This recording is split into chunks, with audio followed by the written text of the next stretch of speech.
Okay, here's one story. This is from Judges. This joke is based on a reading from Judges, chapter 8. And the story goes like this. An old Jewish man was once on the subway, and he sat down next to a younger man. He noticed that the young man had a strange kind of shirt collar. Having never seen a priest before, it was a priest, he asked the man, "Excuse me, sir, but why do you have your shirt collar on backwards?" The priest became a bit flustered, but politely answered, "I wear this collar because I am a father." The Jewish man thought a second and responded, "Sir, I also am a father, but I wear my collar front ways. Why do you wear your collar so differently?" The priest thought for a minute and said, "Sir, I am the father of many." The Jewish man quickly answered, "I too am the father of many. I have 4 sons, 4 daughters, and too many grandchildren to count. But I wear my collar like everyone else does. Why do you wear it your way?" The priest, who was beginning to get exasperated, thought and then blurted out, "Sir, I am the father for hundreds and hundreds of people." The Jewish man was taken aback and was silent for a long time. As he got up to leave the subway train, he leaned over to the priest and said, "Mister, maybe you should wear your pants backwards."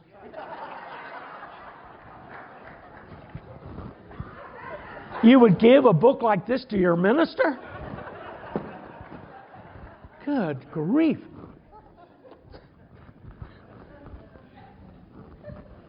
Okay.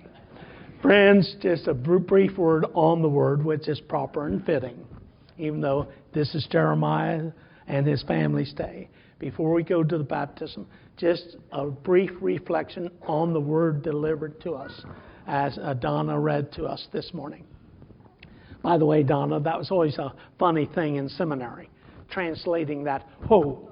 It's an interjection in the Hebrew, and that's the best we come up with, but it's calling attention. Ho, you who thirst. You know, you who thirst, come to the drink that will satisfy. You'll see a thread throughout these scriptures today. Look, the things of the world will not satisfy. Then the psalmist makes the same proclamation. Lo, it's like I am in a dry and weary land. But like of old, the rock, let water come forth, and the people were no longer thirsty. Paul tells us in the epistle reading that rock was Christ. Now, you know, folks will tell you, I point out sometimes how many years I've preached. I'm always sometimes frustrated, a little exasperated. We can say the words, but unless each heart present in the hearing takes it in individually, it's just about worthless. See, I can sum it up this way, folks, few moments. Okay? If you want to be satisfied, if you want to be fed, if you want to be watered, if you want to be successful, if you want to be filled with joy, there's the rock that is called Christ. The water of life will spring forth from Him. End of sermon. And some of you have heard these words for decades. And yet sometimes we leave the church and say, but what difference is it making in my life? Seems like things still go underneath my feet, and sometimes it just seems like I just get worn out.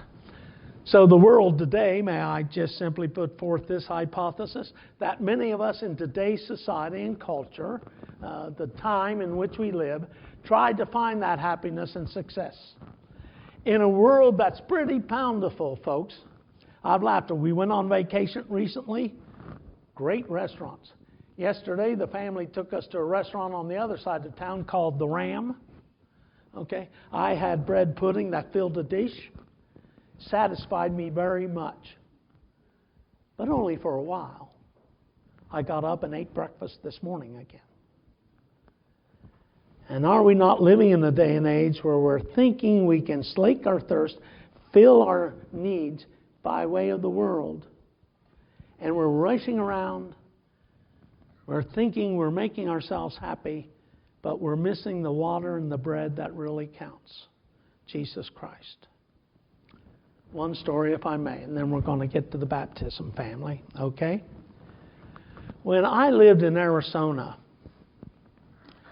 I had a roommate friend who lived up in Globe, Miami, the two little villages. He came from a mining family, the open pit copper mines. If you've ever seen that, that's amazing. They just dig the earth up, great machines down in the pit.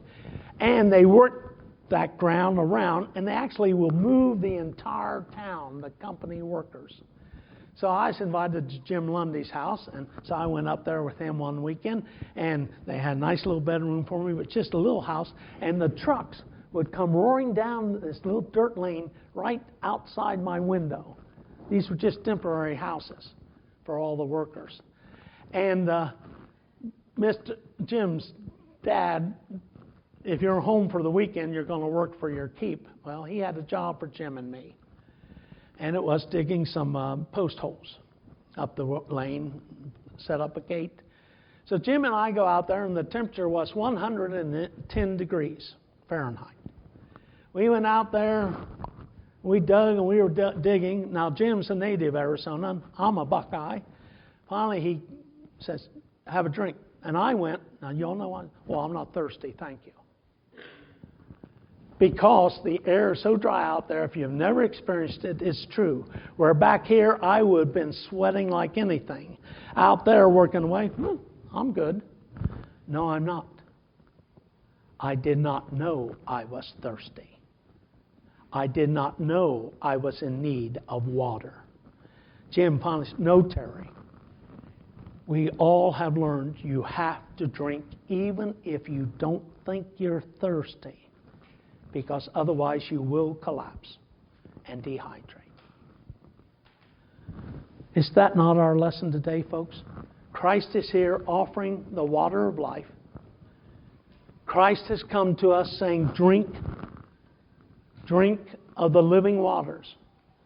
And many of us, sadly, are perhaps sitting here feeling we have no thirst, because the world is covering up our needs in temporary pleasures and temporary solutions.